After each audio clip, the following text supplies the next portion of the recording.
Sucedió hace mucho tiempo en la ciudad 3 veces santa, Jerusalén, uno de los lugares más antiguos y emblemáticos de la tierra. Y este es el relato exacto de todo lo que allí ocurrió según el evangelio más antiguo que se conoce, el de Marcos, escrito en griego 60 años después de Cristo. Mientras cenaban, Jesús tomó pan y después de bendecirlo partió, se lo dio a ellos y dijo: «Tomad, esto es mi cuerpo». Y tomando un cáliz, habiendo dado gracias, se lo dio y bebieron de él todos. Y les dijo: «Esta es mi sangre, de la nueva alianza, que será derramada por muchos». Durante la celebración, Jesús tomó entre sus manos un vaso, una copa de la que todos bebieron. Aquel vaso fue desde entonces y para siempre el cáliz de la sangre, sangre de un hombre que al día siguiente fue crucificado en las afueras de Jerusalén. Esa cena cambiaría para siempre el destino de millones de seres humanos, y esa copa, a su vez, se ha convertido en uno de los símbolos principales de la Eucaristía, en la que los sacerdotes de todo el mundo renuevan desde hace 21 siglos el sacrificio del Calvario.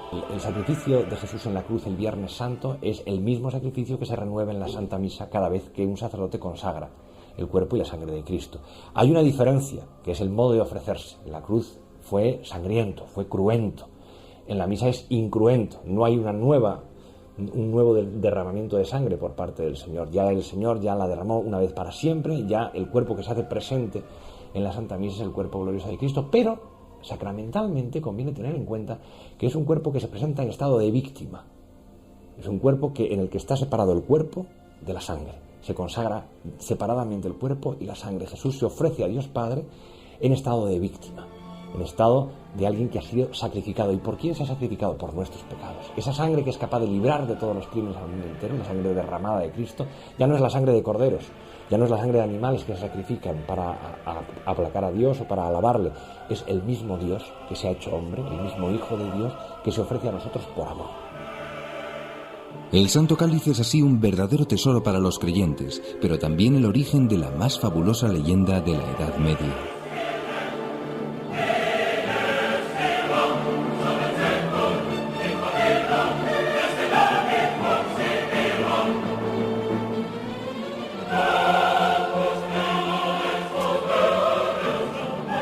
Abrir las páginas de un libro de antiguas leyendas es como viajar a través del túnel del tiempo.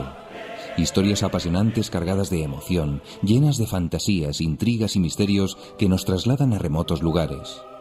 En una de esas antiguas leyendas se nos habla de una copa sagrada, casi mítica, con poderes extraordinarios y facultades sobrenaturales. La copa que siempre han buscado caballeros legendarios, héroes que durante siglos siguieron el rastro de la misteriosa reliquia. El vaso de la sabiduría, de la vida eterna, el grial, el Santo Cáliz. Narraciones fantásticas, cuentos y leyendas como la del mítico rey Arturo y sus caballeros de la tabla redonda que nos hablan ya del mágico y misterioso grial.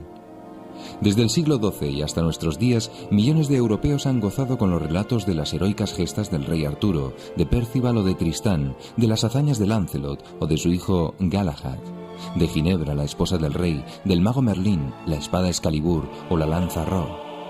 Muchos soñaron entonces con el mítico grial, con esos lugares remotos de las leyendas de Camelot, el castillo Tintagel, la isla de Avalon. Una búsqueda permanente llena de aventuras y esfuerzos de unos hombres que desafiaron a la muerte. ¿Pero existe el grial?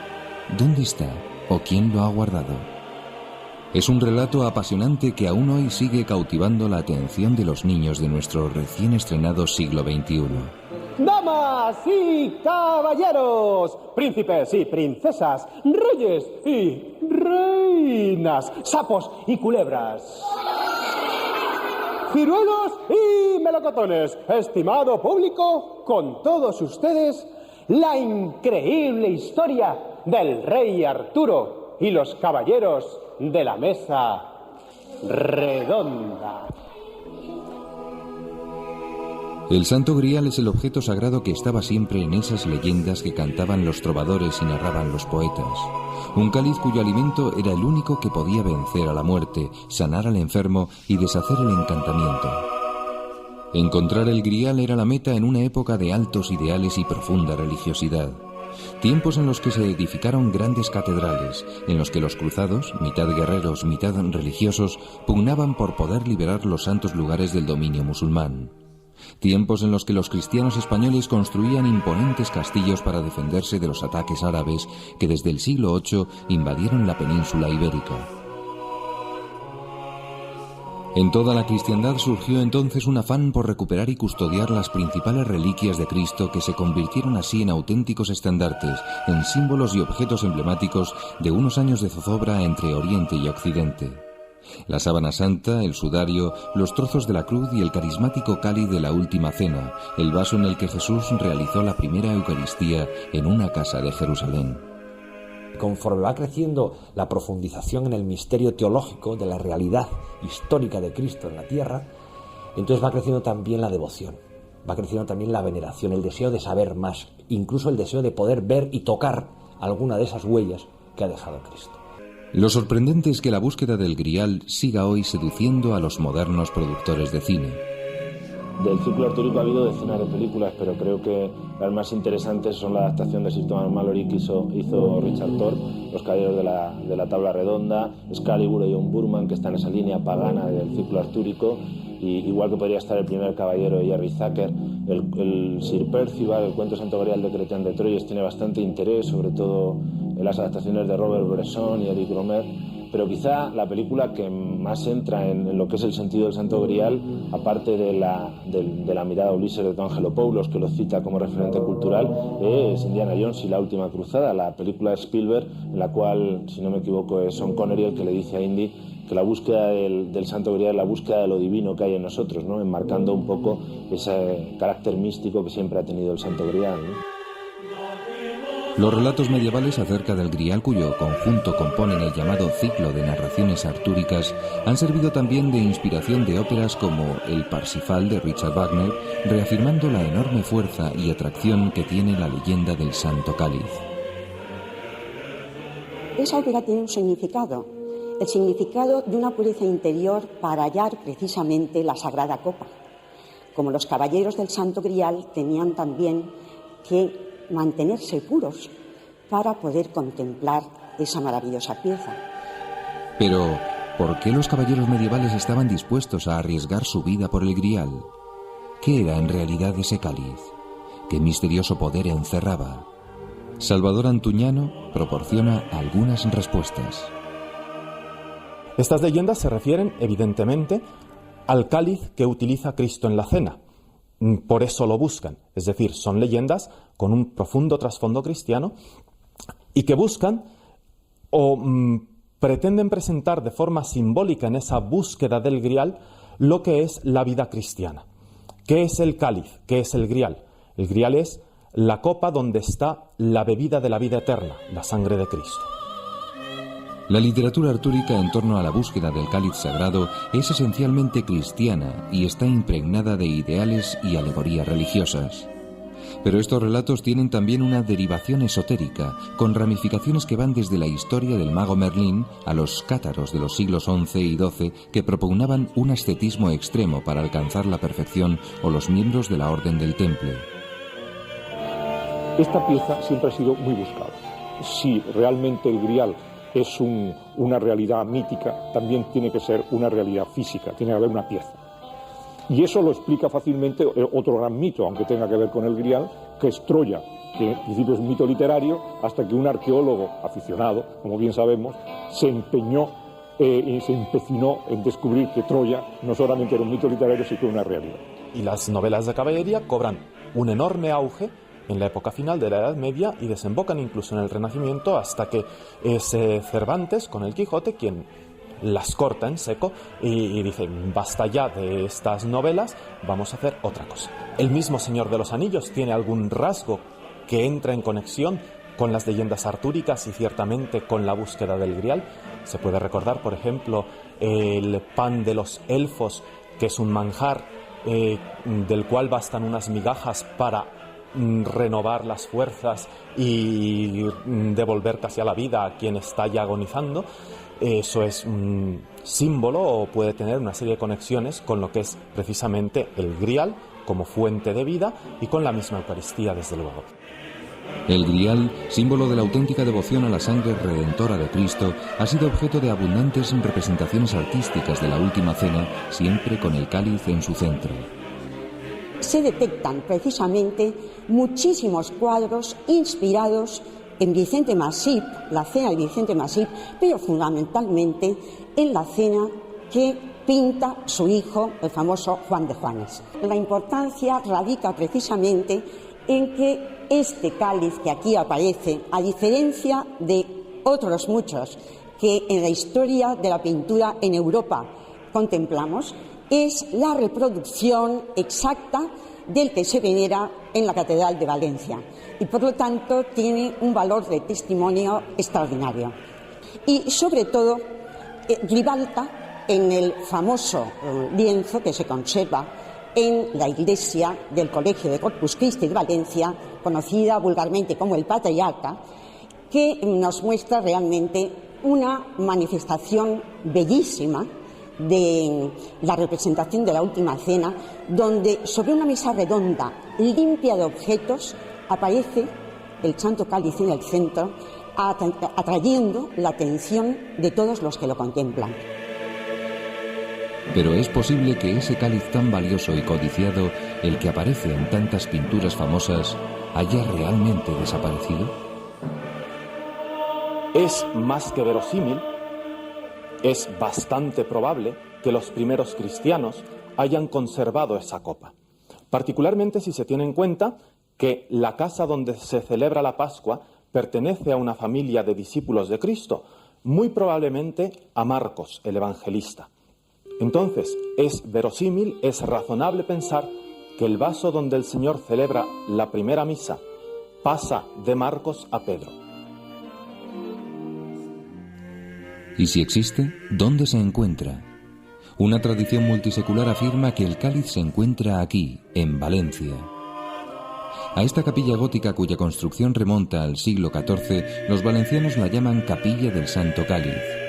Aquí, protegida por un relicario de plata dorada en forma de fanal, se venera este singular vaso en el que, según la tradición, Cristo transformó por primera vez el vino en su propia sangre y la dio a beber a sus apóstoles, instándoles a repetir ese sacramento en memoria suya.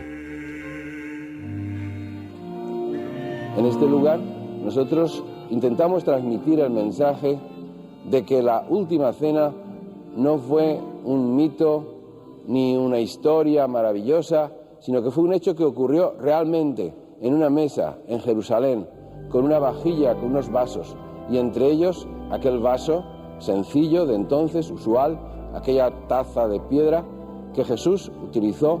¿Por qué se conservó ese vaso? ¿Por qué se ha conservado una pieza única en toda la arqueología en España? No hay ninguna pieza semejante. ¿Por qué fue realzado con esas asas para no ser tocado? ¿Por qué ha sido cuidado? Porque siempre ha sido visto como encerrando un misterio, manifestando un misterio. ¿Pero puede ser auténtico ese cáliz? ¿No será una pieza medieval como creen algunos? ¿Qué dice la ciencia? El arzobispo de Valencia pidió a uno de los más renombrados arqueólogos de España que lo estudiara. Y si lo estudio y resulta que no, y me dijo, pues por eso lo llamo, porque si resulta que no, diremos que no y lo diré yo. Entonces me quedé enamorado del talante espiritual, me pareció una finura extraordinaria y me puse a un estudio muy difícil. Un estudio muy difícil que me llevó a Inglaterra a trabajar con Harden, especialista en vasos murrinos, que me llevó a ver los semejantes que había en Florencia y en Venecia, que vi lo que había en el Museo Británico, en el Museo del Louvre. Es decir, que sin que esto sea alegar méritos, el Santo Cáliz me debe unas cantidades más que respetables de viajes y de tiempo. Lo que pasa es que me satisface mucho hacerlo. Y lo estudié. Cuando yo puse a estudiar esto, lo primero que hice, yo no sé si le puede decir en un acto público que la roña que tenía este objeto arqueológico cuando estaba en la Catedral de Valencia, y yo lo estudié, era multisecular. Pero pasándole el dedo, en un momento determinado, aquí mismo donde está, aquí hay una incisión, y la incisión está en árabe cúfico, y dice Lil Sahira. Lil Sahira es una referencia al Palacio de Medina Sara en Córdoba, con lo cual resulta que inmediatamente se puede recomponer en que los frailes de San Juan de la Peña decidieron magnificar esta copa con unos añadidos, le pusieron como pie una naveta que hay que mirarla así, prolongada, hay que eliminar visualmente, por lo tanto, todo este cerco y naturalmente todo esto, y hay dos piezas. Un vaso murrino del siglo I, tal vez antes de Cristo, más o menos, un pie, probablemente fatimita, seguramente del 10, que estuvo en Medina Sara, y no me pregunten por qué, porque no lo sé. Apareció en San Juan de la Peña, lo utilizaron como pie, no le borraron la inscripción, que es una inscripción muy extraña, y que aparezca ahí, y luego le pusieron estas monturas. Esta montura, la del nabo, la del eje y la de las asas, es una joya de la orfebrería de la tardía Edad Media europea.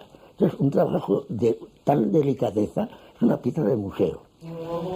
Bueno, abusando del argumento, cuando los monjes de San Juan de la Peña se gastan un dineral, porque ellos no pudieron hacerlo, tuvieron que traer orfebres europeos muy delicados para meter eso, es porque ellos creían que esto merecía ese añadido, que es como ha llegado hasta nosotros. Entonces, en síntesis, sobre esta copia del original, que vale en lo que se refiere al tamaño y al aspecto, la pieza original es muchísimo más bella, no solamente por original, sino por firmeza de trabajo, tiene clarísimamente 3 partes de 3 épocas distintas. La copa, como máximo siglo IV antes de Cristo, probablemente siglo I antes, a siglo I después, de Antioquía, de Alejandría o de otro taller de tipo helenístico.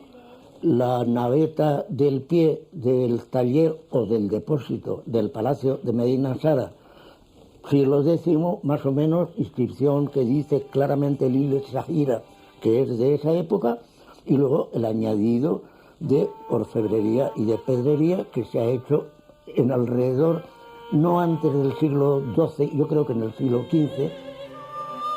El ágata es en efecto una piedra semipreciosa. ¿No era demasiado rica para un carpintero, como insinúa la película de Indiana Jones? Y a diferencia de la tesis mantenida por Indiana Jones en la película, el cáliz de la cena no podía ser un vaso ordinario. No era una comida ordinaria. Era la celebración más importante del judaísmo. Y había una copa de bendición que era la copa de bendición. Era el vaso más rico que había en la familia, o que la familia poseía. Por otra parte, se suele decir, es una pieza excesivamente rica, porque millones de espectadores en todo el mundo han visto las aventuras de Indiana Jones y cómo en un momento culminante el protagonista coge un cáliz de madera y dice, este es el cáliz de un carpintero. Bueno, pues puede que fuera de un carpintero, pero desde luego no estaría seguro un cáliz de madera en la mesa de la última cena. Si el cáliz de Valencia es el de la cena, ¿cómo llegó ahí desde Jerusalén? De Jerusalén salió cuando San Pedro fue a establecerse en Roma. Allí lo usaron los primeros papas en la misa. Durante la persecución del emperador Valeriano, hacia el año 258, el Papa Sixto II encargó a San Lorenzo, administrador de los bienes de la Iglesia, que lo escondiera. Antes de morir quemado, Lorenzo entregó el santo cáliz a un criado suyo, que lo puso a salvo en su ciudad natal, Huesca. Pues es muy probable que, después de estar en Roma, haya pasado a España, se haya quedado en Aragón, en Huesca, y haya estado rondando por allí en tiempo de la Reconquista hasta que aparece en San Juan de la Peña. Esto parece coincidir con una serie de leyendas medievales que hablan de unos montes, que hablan de un país extraño, que hablan de unos monjes soldados que custodian el cáliz y otras leyendas. Durante unos 450 años se guardó en Huesca, en la iglesia de San Pedro el Viejo, hasta la invasión musulmana del año 711. La iglesia románica que aquí vemos fue un monasterio benedictino y se construyó sobre un templo visigodo. Este, a su vez, sustituyó a una iglesia de la época romana. Este claustro románico fue panteón real aragonés, junto con el monasterio de San Juan de la Peña. Aquí están enterrados, entre otros, Ramiro II el monje y Alfonso I el batallador. La irrupción de los árabes obligó a los cristianos a ocultar imágenes y reliquias. El obispo de Huesca, Acisclo, trasladó su sede más al norte. El cáliz será escondido en diversos lugares del Pirineo aragonés. Primero, en la casi inaccesible cueva de Yebra, disimulada gran parte del año por una cascada de agua. El itinerario de la sagrada reliquia lo van marcando los sucesivos traslados de sede episcopal. El monasterio de San Pedro de Siresa, en el Valle de Hecho, será sede más de 100 años, entre los siglos IX y X. Hasta nosotros ha subsistido la iglesia de ese monasterio, que en sus orígenes llegó a albergar un centenar de monjes. Este San Pedro es del siglo XVII. Es significativo que casi todos los templos por donde pasó el cáliz están dedicados a su primer guardián, el primer papa. En esta hornacina hemos colocado una copia del Grial. ¿Estaría aquí? Entre el siglo X y el XI, su presencia se señala en la iglesia de Santa María, cuyos restos se encuentran bajo esta ermita de San Adrián de Sasabe. Esta modesta construcción románica, todavía no restaurada, es de fines del siglo XI y se halla en un lugar de los Pirineos próximo a la carretera que conduce al puerto de Somport, en la frontera francesa, vía de entrada del Camino de Santiago.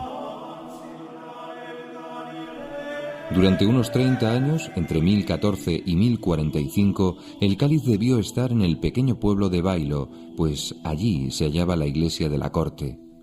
Sobre sus ruinas se construyó la actual, dedicada a San Pedro. El rey Ramiro I estableció la capital del reino de Aragón en Jaca y formó el proyecto de construir una catedral tan suntuosa que no haya otra mejor. Lo era para el Aragón de aquella época, 1063. Algunos expertos afirman que esa catedral fue construida por y para el Santo Grial. Por eso se consagró a San Pedro y por eso Ramiro I le hizo donación de 13 pueblos en memoria de los comensales de la Última Cena. En la lonja pequeña de la catedral vemos todavía un capitel con la inscripción Sixtus, que relata la historia de San Lorenzo y la entrega del cáliz que le hizo el Papa Sixto II. Es del siglo XI o XII. De Jaca pasará a San Juan de la Peña, monasterio casi invisible dentro de un imponente marco natural cubierto por una inmensa roca. El traslado de la copa dará lugar a un conflicto entre los obispos de Jaca, que tratan de recuperar el cáliz a toda costa, y los monjes, apoyados por los reyes de Aragón y por el Papa, que quieren guardarlo allí. El conflicto se resuelve a favor del monasterio al pasar este a depender directamente de la Santa Sede. Esta es la sala conocida como de los concilios, donde estuvieron los primitivos dormitorios monacales. La cabecera de la iglesia románica tiene 3 ábsides. En el central se ha colocado una réplica del Santo Grial. La iglesia baja o mozárabe es del siglo X y consta de doble ábside rectangular y 2 naves. El claustro es de fines del siglo XII. Entre sus capiteles, alusivos a escenas bíblicas, encontramos uno que representa la Última Cena. Este es el panteón de nobles de Aragón y Pamplona.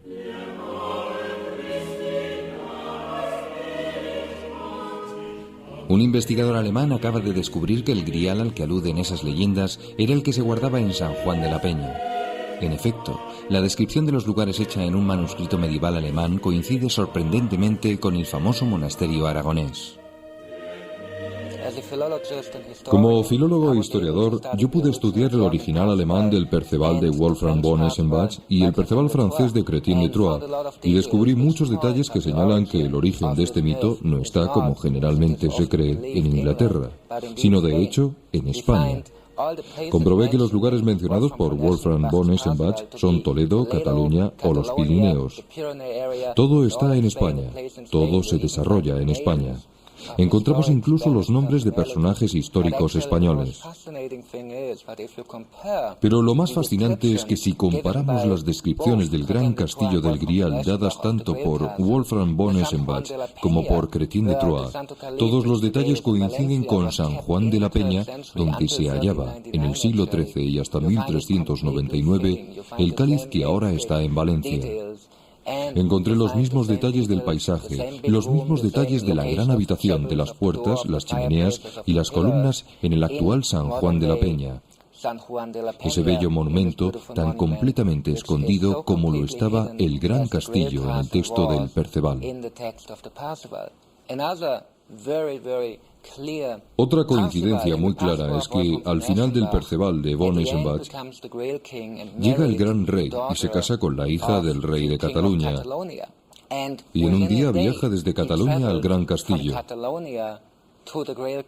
sabiendo que en la Edad Media no se podían hacer más de 80 kilómetros a caballo, y la mayoría de las veces solo 40 o 50.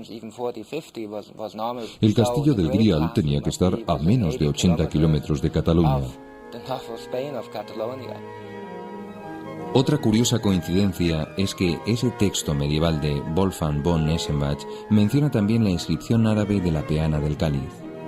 Estando el cáliz en San Juan de la Peña hacia 1170, se escriben en Francia y Alemania los relatos caballerescos del Grial. Es el tiempo de la Tercera Cruzada, dirigida por el emperador Barbarroja, el rey de Francia Felipe Augusto y el de Inglaterra Ricardo Corazón de León. En el Archivo Histórico Nacional de Madrid hemos encontrado un manuscrito original de 1135 que muestra que el cáliz se encontraba en San Juan de la Peña mucho antes de que Chrétien de Troyes y Wolfgang von Eschenbach escribieran sus relatos. El documento que aquí se presenta es un privilegio del rey Ramiro II el Monje, rey de Aragón, en el año 1135, por el cual se concede al monasterio de San Juan de la Peña unas villas a cambio de un cáliz de piedra preciosa de extraordinario valor, según se comenta en el propio pergamino, y que puede hacer referencia al cáliz del Santo Grial del que estamos hablando. Los peregrinos europeos que venían de Europa y de Alemania a visitar el Camino de Santiago pasaban muy frecuentemente por un camino que daba o llegaba al hospital de Sumo Portu, precisamente en el límite entre España y Francia, y que estaba próximo al camino real que iba a dar hasta Jaca. Y curiosamente, pues es muy probable que toda esta tradición del Santo Grial se fuera consolidando con estas visitas de los alemanes y europeos a estos lugares. Todo esto revoluciona la creencia convencional de que las leyendas de Perceval se desarrollaban en Francia e Inglaterra. Hesselmann, en cambio, afirma que todo empezó en España. Leyendo los textos griálicos en su original alemán y francés, no cabe duda de que el Santo Grial realmente está en España. La leyenda inglesa es de una época muy posterior y no tiene base real. Nunca se veneró ninguna reliquia en Glastonbury o en ningún otro lugar de Inglaterra que se aproximase siquiera a la descripción del Santo Grial. Los pasos siguientes hasta Valencia están sólidamente documentados.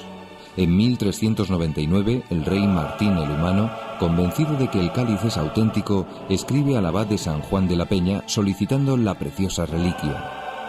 A cambio le ofrece un magnífico cáliz de oro. El abad cede el cáliz al rey, que lo lleva a su palacio de la Aljafería en Zaragoza.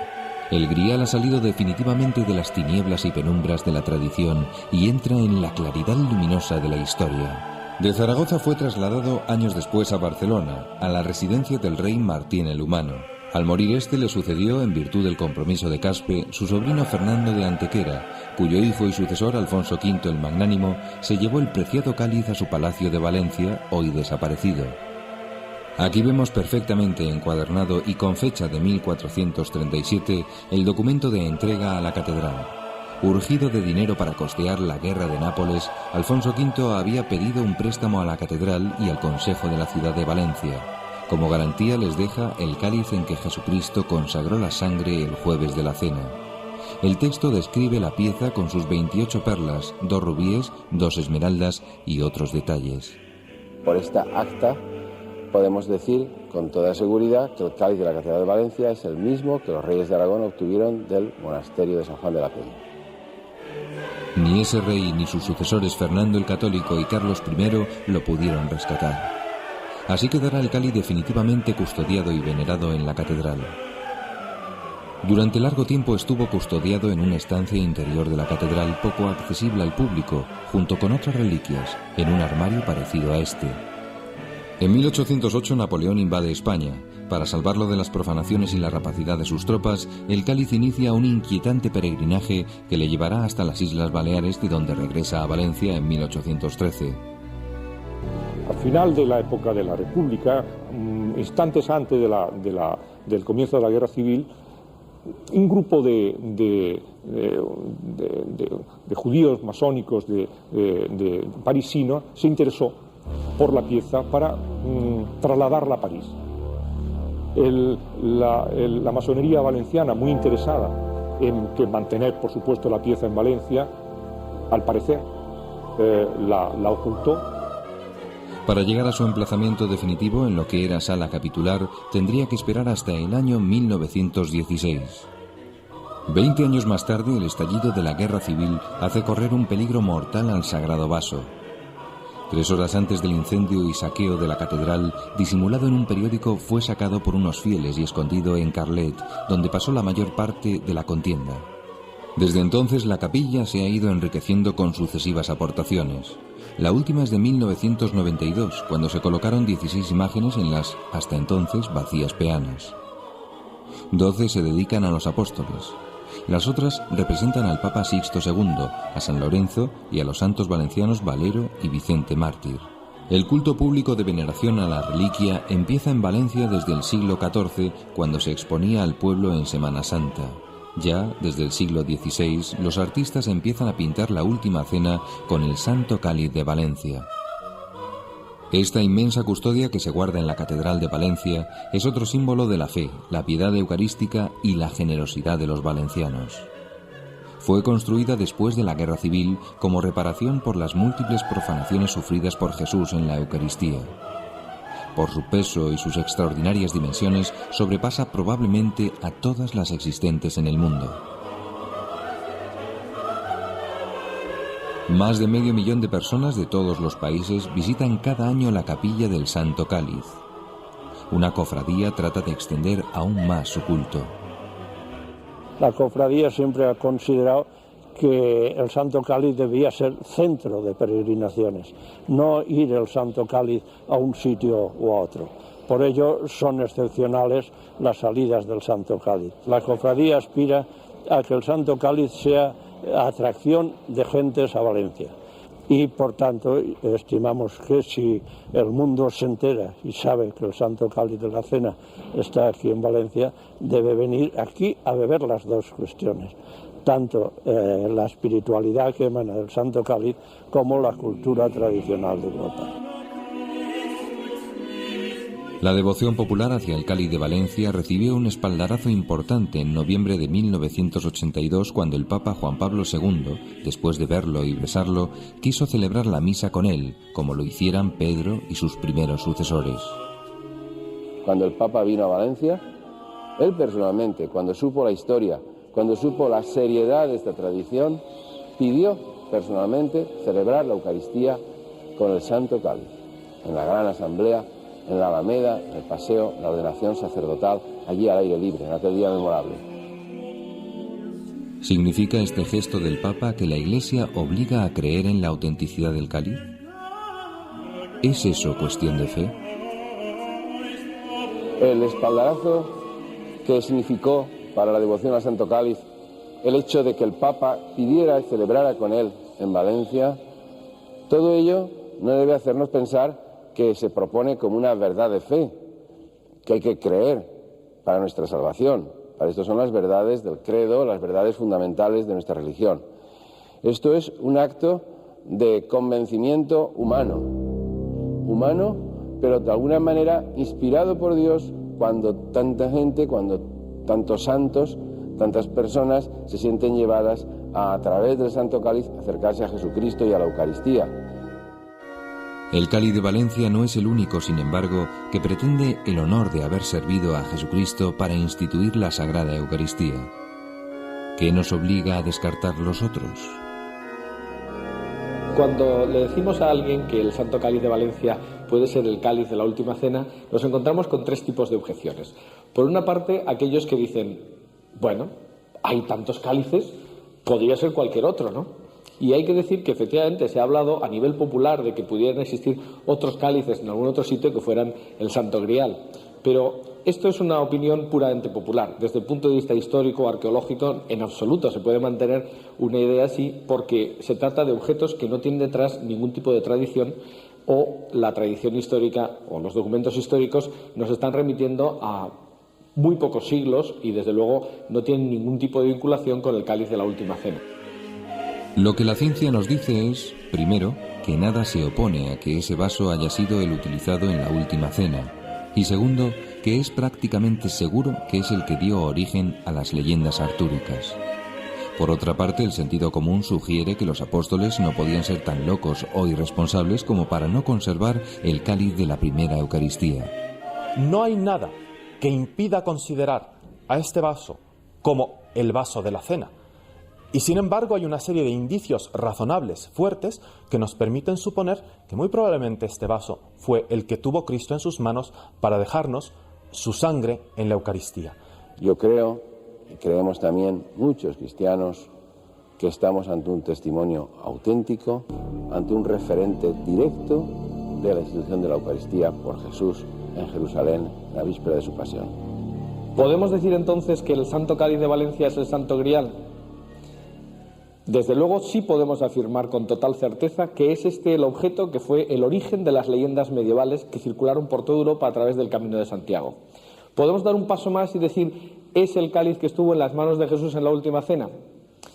Pues tenemos muchos indicios racionales, objetivos, que desde el punto de vista científico nos pueden hacer pensar que eso es así, aunque no tengamos la certeza al 100%. Tiene todos los datos para pensar que fue la copa en la cual Jesucristo consagró la Eucaristía por primera vez. El centro espiritual de Valencia debe ser el Santo Cáliz, y este ha de ser su proyección para Europa y para el mundo.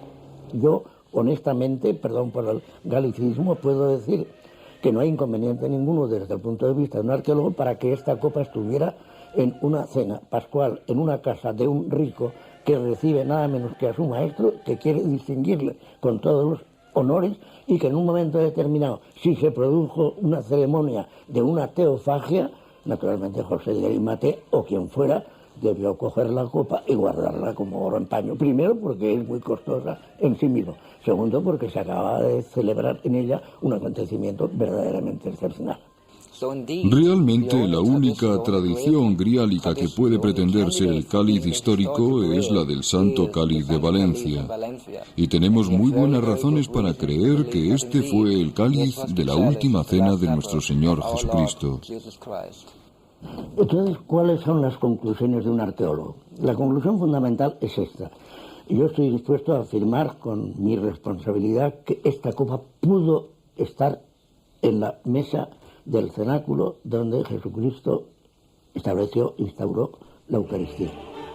La aventura de buscar el Santo Grial parece tener aquí un destino cierto, y se encuentra en la Catedral de Valencia, dentro de una urna de cristal en una magnífica capilla. La ciencia no pone objeción alguna a la hora de suponer que ese vaso de ágata es el que tuvo entre sus manos Jesús de Nazaret, el vaso con el que realizó la primera Eucaristía. Pero si, como parece, ese cáliz es auténtico, ¿cuál es su verdadero valor? Lo que da sentido a la reliquia, fundamentalmente, es el contenido más que el continente.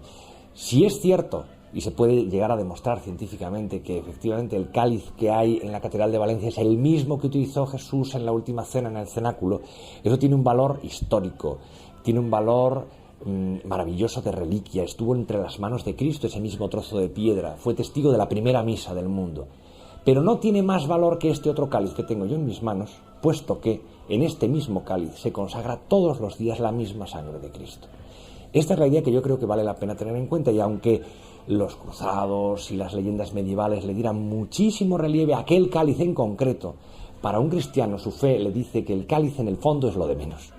Puede que sea una gran pieza histórica, pero lo que importa es lo de dentro. Lo que importa es el milagro de Dios que se hace presente sobre el altar, el milagro de la transustanciación, el milagro de la Eucaristía, el milagro de un Dios que derrama su sangre por nosotros, el milagro de un Dios que da su cuerpo por nosotros, el milagro de un Dios que se hace alimento para que nosotros nos llenemos de Él y vivamos de Él, como dice Santo Tomás de Aquino. La gracia no es otra cosa que un anticipo de la gloria en la tierra. Y la gracia que se nos transmite a través de la Eucaristía es la gracia soberana, es no ya una gracia cualquiera, sino una gracia excelente, que por tanto es, también lo dice Santo Tomás, como una prenda de la vida futura, un anticipo de lo que va a ser en el futuro, de lo que va a ser la gloria de Dios, poseyendo a Dios como le poseeremos, si Dios quiere, en la gloria. Como afirma el profesor Salvador Antuñano, cuando se desvela el misterio del Grial, uno se da cuenta que no tiene nada de enigma esotérico, porque lo que simboliza es la historia más dramática, más maravillosa y sublime que la humanidad ha vivido, nuestra redención. El Grial ha sido sin duda uno de los máximos protagonistas de la literatura y la cultura europea de la Edad Media. Pero más allá de aventuras, leyendas y símbolos, lo que permanece es la realidad trascendental de la Sagrada Eucaristía, en la que el Hijo de Dios se entrega en alimento a los hombres en íntima unión de amor.